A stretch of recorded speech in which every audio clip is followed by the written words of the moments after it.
মাছগুলো আমি আগে ধুয়ে নিয়ে তাতে লবণ, হলুদ এবং সামান্য পরিমাণ মরিচের গুঁড়ো দিয়ে মাখিয়ে নিচ্ছি ভাজার জন্য। আজকে রান্না করব বেগুন, টমেটো এবং কুমড়ো বড়ি দিয়ে মাছ। কড়াইটা গরম হয়ে গেছে, তাতে আমি তেল দিয়ে নিচ্ছি।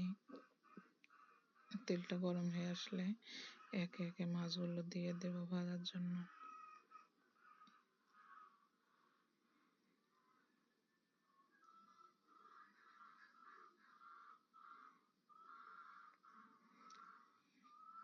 দেখতেই পাচ্ছেন আমার মাছটা এক পাশে ভাজা হয়ে এসেছে, এবার উল্টে আরেক পাশটা ভেজে নেব।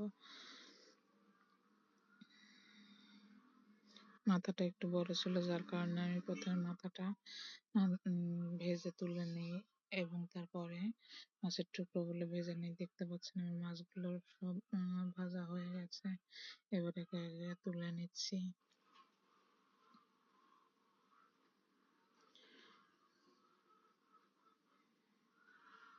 এখন এই তেলে আমি বড়িগুলো ভেজে নেব। কুমড়ো বড়ি কার কার খেতে ভালো লাগে অবশ্যই জানাবেন কমেন্টে।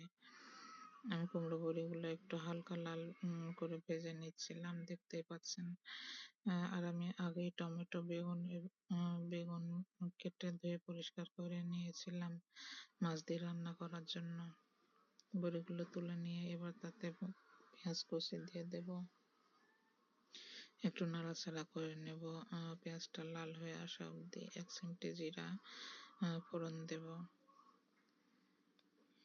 এরপর একে একে আমি পেঁয়াজ, রসুন, আদা, জিরা বাটাগুলো দিয়ে দিচ্ছি, দিয়ে একটু নাড়াচাড়া করে দেবো যাতে পেঁয়াজটা পুড়ে না যায়। এবার পরিমাণ মতো মরিচের গুঁড়া, হলুদের গুঁড়া, ধনিয়ার গুঁড়া দিয়ে দিচ্ছি। হলুদটা পরে যেতে লেগেছিল, যার কারণে অল্পের জন্য হলুদটা পড়ে যায়নি। এরপরে পরিমাণ মতো লবণটা দিয়ে নিলাম, দিয়ে আবার একটু নাড়াচাড়া করে দেব। সামান্য পরিমাণ জিরা গুঁড়ো দিয়ে দিচ্ছি। আবার আমার মনে হয় মরিচ গুঁড়োটা একটু কম হয়েছিল, যার কারণে আবারও 1 চামচ পরিমাণ মরিচের গুঁড়োটা দিয়ে দিই এবং সামান্য পরিমাণ পানি দিয়ে মশলাটা কষিয়ে নিচ্ছিলাম। ঢাকাটা তুলে আবার একটু নাড়াচাড়া করে দেবো। দেখতেই পাচ্ছেন আমার তরকারি মশলাটা কষানো হয়ে গেছে।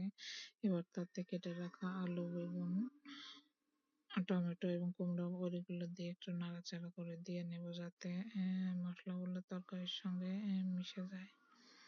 কিছুক্ষণ পর আবারও ঢাকা তুলে আবার একটু নাড়াচাড়া করে দেব, উল্টে পাল্টে দেব। দেখতে পাচ্ছেন আমার তরকারিটা কিছুটা কষানো হয়ে এসেছে, আমি আবার একটু ঢাকা দিয়ে নিচ্ছি। তরকারি কষানো হয়ে গেছে, এবার দেখতে পাচ্ছেন তেলটা উপরে উঠে এসেছে। এবার আমি পরিমাণ মতো পানি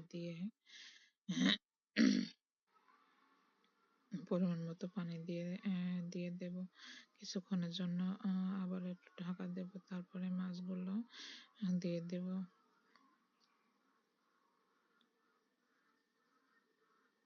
দেখতে পাচ্ছেন আমার তরকারি রান্নাটা প্রায় হয়ে এসেছে, এবার নামিয়ে নেব পরিবেশনের জন্য।